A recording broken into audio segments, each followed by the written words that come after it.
Saudara-saudari terkasih dalam Tuhan Yesus Kristus, semoga kita semua dalam keadaan sehat bersama keluarga. Selamat Hari Raya Santo Petrus dan Paulus Rasul yang kita rayakan pada hari ini. Marilah kita mendengarkan bacaan kitab suci dan renungan harian Senin 29 Juni tahun 2020. Bacaan pertama. Sekarang benar-benar taulah aku bahwa Tuhan telah menyuruh malaikatnya dan menyelamatkan aku dari tangan Herodes. Bacaan dari Kisah Para Rasul. Waktu terjadi penganiayaan terhadap jemaat, Raja Herodes mulai bertindak dengan keras terhadap beberapa orang dari jemaat. Ia menyuruh membunuh Yakobus, saudara Yohanes, dengan pedang. Ketika ia melihat bahwa hal itu menyenangkan hati orang Yahudi, ia melanjutkan perbuatannya itu dan menyuruh menahan Petrus. Waktu itu hari raya roti tidak beragi. Setelah Petrus ditangkap, Herodes menyuruh memenjarakannya di bawah pengawasan 4 regu. Masing-masing terdiri dari 4 prajurit. Maksudnya ialah supaya sehabis Paskah ia menghadapkannya ke depan orang banyak.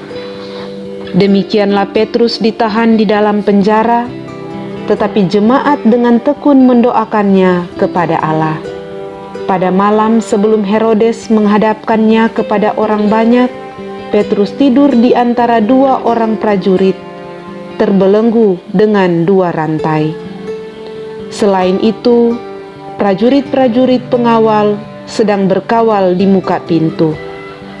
Tiba-tiba, berdirilah seorang malaikat Tuhan dekat Petrus, dan cahaya bersinar dalam ruangan itu. Malaikat itu menepuk untuk membangunkannya. Kata malaikat itu, "Bangunlah segera." Maka gugurlah rantai itu dari tangan Petrus. Lalu kata malaikat itu kepadanya, "Kenakanlah jubahmu dan ikutlah aku." Lalu ia mengikuti malaikat itu keluar, dan ia tidak tahu apa yang dilakukan malaikat itu sungguh-sungguh terjadi. Sangkanya ia melihat suatu penglihatan. Setelah mereka melalui tempat kawal pertama dan tempat kawal kedua, sampailah mereka ke pintu gerbang besi yang menuju ke kota. Pintu itu terbuka dengan sendirinya bagi mereka. Sesudah tiba di luar, mereka berjalan sampai ke ujung jalan, dan tiba-tiba malaikat itu meninggalkan dia. Dan setelah sadar akan dirinya, Petrus berkata, "Sekarang benar-benar taulah aku bahwa Tuhan telah menyuruh malaikatnya dan menyelamatkan aku dari tangan Herodes dan dari segala sesuatu yang diharapkan orang Yahudi." Demikianlah sabda Tuhan. Syukur kepada Allah. Bacaan kedua. Sekarang telah tersedia bagiku mahkota kebenaran. Bacaan dari surat kedua Rasul Paulus kepada Timotius. Saudaraku terkasih, darahku sudah mulai dicurahkan sebagai persembahan dan saat kematianku sudah dekat. Aku telah mengakhiri pertandingan dengan baik. Aku telah mencapai garis akhir dan aku telah memelihara iman. Sekarang telah tersedia bagiku mahkota kebenaran yang akan dikaruniakan kepadaku oleh Tuhan Hakim yang adil pada harinya. Bukan hanya kepadaku, tetapi juga kepada semua orang yang merindukan kedatangannya.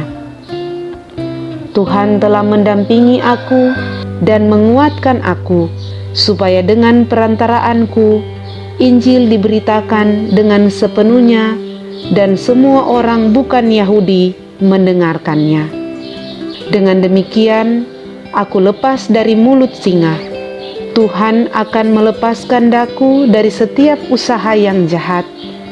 Dia akan menyelamatkan aku, sehingga aku masuk ke dalam kerajaan-Nya di surga. Baginyalah kemuliaan untuk selama-lamanya. Amin. Demikianlah sabda Tuhan. Syukur kepada Allah. Pembacaan Injil hari ini diambil dari Injil Matius. Engkau adalah Petrus, kepadamu akan kuberikan kunci kerajaan surga. Inilah Injil Yesus Kristus menurut Matius. Dimuliakanlah Tuhan. Sekali peristiwa, Yesus tiba di daerah Kaisarea Filipi. Ia bertanya kepada murid-muridnya, kata orang, siapakah anak manusia itu? Jawab mereka, ada yang mengatakan Yohanes Pembaptis, ada juga yang mengatakan Elia, dan ada pula yang mengatakan Yeremia atau salah seorang dari para nabi. Lalu Yesus bertanya kepada mereka, tetapi apa katamu? Siapakah aku ini? Maka jawab Simon Petrus, engkau adalah Mesias, Anak Allah yang hidup. Kata Yesus kepadanya, berbahagialah engkau Simon bin Yunus, sebab bukan manusia yang menyatakan itu kepadamu, melainkan Bapa-Ku yang di surga. Dan aku pun berkata kepadamu, engkau adalah Petrus, dan di atas batu karang ini akan kudirikan jemaatku, dan alam maut tidak akan menguasainya. Kepadamu akan kuberikan kunci kerajaan surga, dan apa yang kau lepaskan di dunia ini akan terlepas di surga. Demikianlah Injil Tuhan. Terpujilah Kristus. Renungan kita di saat ini diberi judul Pengenalan Membuahkan Pengakuan. Saudara-saudari terkasih, pada hari ini sebagai umat Katolik, kita merayakan Hari Raya Santo Petrus dan Paulus Rasul. Sejak semula, gereja menghormati kedua rasul, yaitu Petrus dan Paulus, sebagai tokoh yang berperan dalam perkembangan gereja. Petrus atau Simon adalah anak Yunus dan saudara Andreas yang lahir di Betsaida, Galilea, sebuah kampung di tepi danau Genesaret. Ia adalah seorang nelayan yang ulet, bertabiat jujur dan rajin. Kepribadiannya menarik perhatian Yesus, sehingga ia dijadikan muridnya, bahkan mengangkatnya menjadi pemimpin para rasul dan pemimpin gereja yang pertama. Sesudah kebangkitan Kristus, Petrus diteguhkan dalam jabatannya, dan kita melihat ia memimpin umat di Yerusalem. Petrus juga yang menerima orang kafir pertama ke dalam gereja, dan ia jugalah yang menjadi ketua konsili di Yerusalem. Kemudian Petrus beberapa waktu lamanya memimpin umat di Antiokhia. Akhirnya ia menetap di Roma, tempat ia meninggal sebagai martir. Itulah kisah Rasul Petrus. Sedangkan Rasul Paulus, yang dahulu bernama Saulus, lahir di Tarsus, daerah Asia Kecil, dari keluarga Yahudi yang berkeluarga negaraan Romawi. Ia seorang yang terdidik dan belajar di Yerusalem kepada Gamaliel dari kelompok Farisi. Dalam perjalanannya menuju Damsyik, Yesus menangkapnya. Dalam artian menjadikan dia seorang rasul untuk bangsa-bangsa kafir. Dalam usaha ini, ia mengalami banyak kesukaran dan pertentangan. Di Yerusalem ia ditangkap oleh orang Yahudi, lalu ditawan dan dibawa ke Roma, sebab ia naik banding kepada Kaisar. Akhirnya, Paulus dibebaskan. Tak lama kemudian, ia ditangkap lagi dan akhirnya menemui ajalnya sebagai seorang martir di Roma. Itulah kisah kedua rasul, yaitu Rasul Petrus dan Rasul Paulus. Saudara-saudari terkasih, dalam Injil hari ini kita melihat kisah Petrus dan para murid lain beserta Yesus yang mengalami berbagai percakapan. Salah satu kebutuhan jiwa manusia adalah diakui oleh orang-orang yang mengenalnya. Dengan memberikan pengakuan kepada mereka yang kita kenal, berarti kita menganggap mereka ada dalam hidup kita. Yang menarik dalam Injil ini, dalam percakapan mereka, Yesus bertanya kepada para murid, "Siapakah aku menurut orang banyak?" Mengapa Yesus bertanya demikian?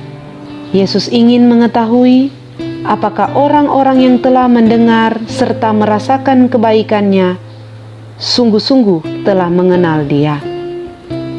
Ternyata dari jawaban yang mereka berikan, mereka belum mengenalnya.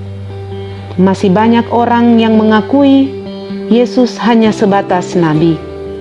Lalu Yesus pun bertanya kepada para murid, dan dari sekian orang, hanya Petrus sendiri yang berani menjawab, "Engkaulah Mesias, Anak Allah yang hidup." Dari manakah Petrus mendapati pengakuan itu? Dari pengenalan pribadinya dengan Tuhan, lewat pengalaman sehari-hari bersama dengan Yesus, serta merenungkan pengalaman tersebut. Dari pengenalannya itu, muncullah pengakuan yang luar biasa, dan itu dipuji oleh Tuhan Yesus. Tuhan Yesus pun balik mengakui Petrus sebagai pemegang kunci kerajaan surga. Yesus mengakui Petrus karena Yesus sangat mengenal secara pribadi siapa Petrus itu sebenarnya. Tidak heran, namanya yang semula adalah Simon diubah oleh Yesus menjadi Kefas, yang dalam bahasa Aram berarti batu karang. Dalam bahasa Yunani Petros, dalam bahasa Inggris Peter, atau Petrus dalam bahasa Latin, dan Pietro dalam bahasa Italia. Saudaraku yang terkasih, Yesus juga bertanya dengan pertanyaan yang sama kepada kita saat ini. Apakah kita sudah mengenalnya? Mari belajarlah dari Petrus yang mengenal Yesus lewat pengalamannya sehari-hari serta merenungkannya. Belajarlah juga dari Paulus yang mengenal Yesus lewat perjumpaan pribadinya. Paulus merenungkan peristiwa perjumpaan itu, ia berdoa, lalu berpuasa, serta mewartakan Tuhan. Pada zaman sekarang ini, marilah kita menyisihkan waktu kepada Tuhan untuk merenungkan sabdanya, berkomunikasi dengannya lewat doa, serta merefleksikan perbuatan-perbuatan ajaib Tuhan dalam hidup kita melalui cara menjadi saksinya. Dengan mengenalnya, kita pun akan lebih mudah untuk mengakuinya. Semoga demikian.